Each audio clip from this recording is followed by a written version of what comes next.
Hojik kali be MLA sing chu oidabi ai natraga hojik pai party sing me amni yadre no hongdo chelaga amade kar ko esa ka mi sam manab system du ne udum chalai doi ti adar tholopatna kana na kamai tawduri adar irang le roidra haibne si mo issue me am re ko si angang ani du leitre noite sa tani ko moi life ta yamna experience te liba man thamanga ne sei manga ni kana mama na kana noi du ko adu thabak pi ge hairaga adegi mapa thabak ha ke mama thabak ha ke haga adu compromise to ya ga adagidi je sisili me ampuna musu me ampuna mangna adu to wadi yana gre kona gre hare moisu moigi ain manung du da moi ai leiba poni na moigi ain du gi manung du da hare ko poto da moina skip to wangam der pazana dependre hare ma tawtre edana ko adu sigi matang si da aina ofo makak thamso hai targadi angang ani du na leiriba potu yamna nungai taba kanamta na madugi mohut chilaga pen basina di pele haina madu compensate tawbe ya pot amta leiroi bu aduna maikai khudimakt gi su hairi ba handa ki misi si di condemn tawgi bu ko yani bharat ki prime minister na tawba tawda ba iduna magi wani aduga manipur gi manung da leiri ba mipung khudimak na yani organization khudimak na ase kuki gi haira su ko moi adugi thawdok tu moina mai le na de sengdoi adegi di sengdok pa thengna gi aina ko adegi di any group kudi mo na madu condemn tawgi bu ko aduna haiba posidi yamna asengba terror sugumba terrorist ki ek amani masidaida government na sabsaba magi tung koina sana ba yaba magi significance oiba yaba pot ama madu establish tawba ngamudra gadi madu government na magi policy program gi matung da manung da sathaba adugumba terrorist ki action amane na khoi miyang wan thok loroi do maram leite bu ko aduna angang ani do adugi ki mama mapa na su moi da thabok pibu su pamde hai adegi di exgesia nung pibu su lobo pamde hai miar ko to pi tho adu dandi pi hai de miar ko to ko dandi pi ba hai bu di due course of time matam sangani kana na hali no du no hai bu potu adu phaba hoji adu na khara phagat po operation tawi ko li adu ada hai bu madu leiba system asigi manung da leibani na madu system du gi matung ina matam sangane ko matam khar sangani ama tawgani aduna hairi ba por aside da adegi di adu tawti hai dan leibak si sum akhoi ban tawduna irang tawduna leibu su ya matam natabani na leiba por aside da akhoi hojiki oina di akhoi na karino area ma da amicable oiba solution ama pora kan si leiba irang na akhoi da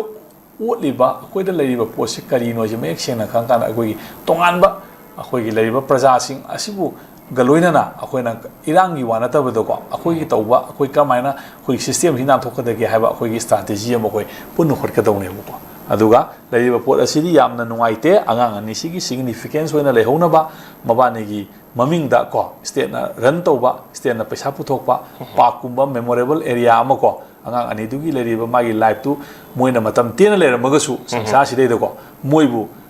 asugumba yamna terror act amada mokoi si legi da bani haibagi magi significance ama lehona ba angang ani dugi mingda yamna isam jamba innocent park ama haitare ko angang sing sin freedom moina freedom haiba angang sing di moida di kanam ta ken leite da ko angang sing edugumba children park kumba kari gumba moigi mamingda fazana aki adi moigi paisa nungja loroi khoroi haiba mayam su invest obiraga ko angang ani dugi magi statue natraga magi photo nungdo leiba ko mayam sing fazana tobira kandu da state na madu initiate tobira kandu da madandi masi state na tawba kanda group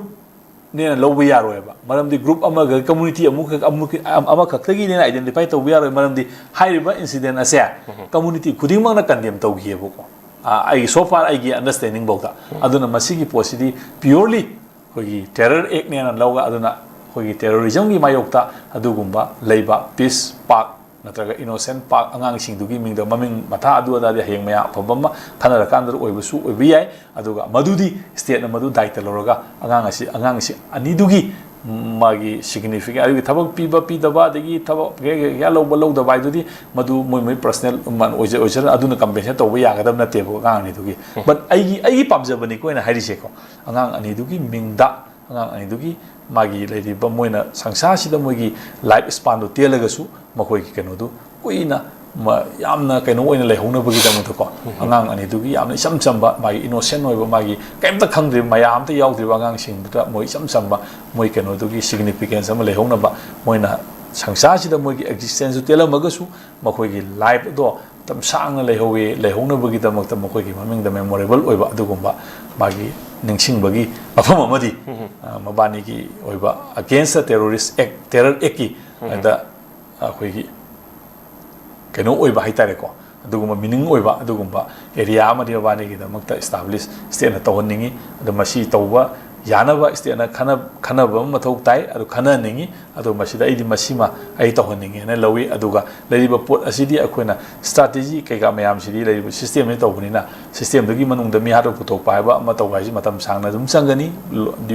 ꯃꯔꯝꯗꯤ prime minister ꯍꯥꯠꯄ even ꯐꯥꯔꯕ ꯃꯤꯐꯥꯎꯇ wild ꯆꯠꯊꯕꯗ ꯃꯇꯝ ꯁꯥꯡꯅ ꯆꯪꯉꯤꯅꯦꯕꯀꯣ ꯂꯩꯔꯤꯕ ꯁꯤꯁꯇꯦꯝꯁꯤꯒꯤ ꯃꯅꯨꯡꯁꯤꯗꯩꯗꯀꯣ ꯑꯗꯨꯅ ꯂꯩꯔꯤꯕ ꯄꯣꯠ ꯃꯌꯥꯝꯁꯤꯡ ꯑꯁꯦ ꯑꯗꯨꯅ ꯑꯗꯥꯏꯒꯤ ꯑꯦꯔꯤꯌꯥꯗꯨꯗ ꯑꯩꯈꯣꯏ ꯑꯟꯗꯔꯁꯇꯦꯟ ꯇꯧꯃꯤꯟꯅꯔꯀꯥꯟꯗꯨꯗ ꯍꯧꯖꯤꯛꯀꯤ ꯂꯩꯔꯤꯕ ꯄꯣꯠꯁꯤꯁꯨ ꯔꯤꯖꯣꯜꯕ ꯇꯧꯕ ꯑꯃꯅ ꯑꯗꯨꯅ ꯄꯩꯁꯥ ꯆꯥꯈ꯭ꯔꯦ ꯑꯗꯨꯅ ꯂꯧꯈ꯭ꯔꯦꯅ ꯍꯥꯏꯅꯕ ꯅꯠꯇꯕ ꯑꯩꯈꯣꯏꯒꯤ ꯕ꯭ꯂꯦꯝ ꯒꯦꯝ ꯇꯧꯅꯗꯅ ꯂꯩꯕꯒꯤ ꯃꯍꯨꯠꯇꯀꯣ ꯑꯉꯥꯡ